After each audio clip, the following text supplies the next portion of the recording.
You don't stay in the wrong relationships by accident. At some level, you can feel it. Something isn't quite right. Something feels off.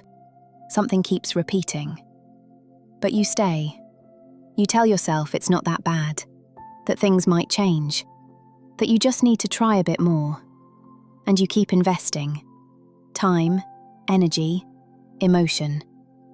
Even when part of you knows it's not working the way it should. And that creates a kind of tension between what you feel and what you do. Here's the shift. You don't stay because you don't see the problem. You stay because leaving feels harder than staying. Because staying feels familiar, even if it's uncomfortable, even if it's not what you really want.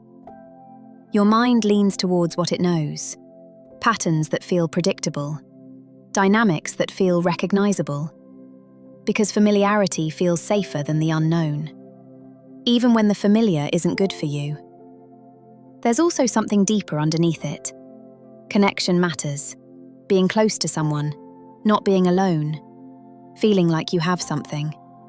So when that connection exists, even if it's inconsistent, your brain holds on to it, because losing it feels like a bigger risk, like stepping into uncertainty, and uncertainty feels uncomfortable.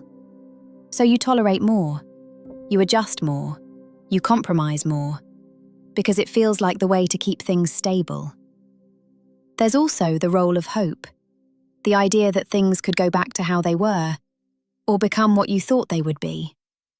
And that hope keeps you invested, because it focuses your attention on potential, not reality.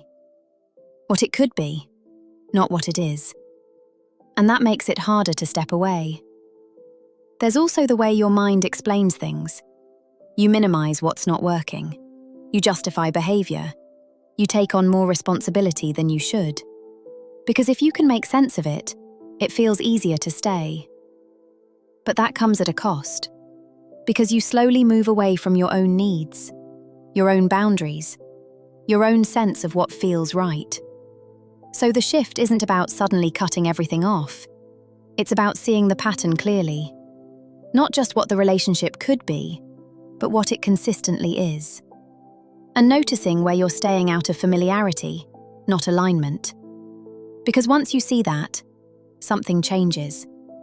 You stop trying to fix something that isn't meeting you halfway, and start asking a different question. Does this actually feel right for me? Not occasionally, consistently. And maybe that's the truth. You don't stay in the wrong relationships because you don't know. You stay because your mind is trying to avoid the uncertainty of leaving. But once you recognize that, you start to trust what you feel more than what you hope. And that's where the real shift begins.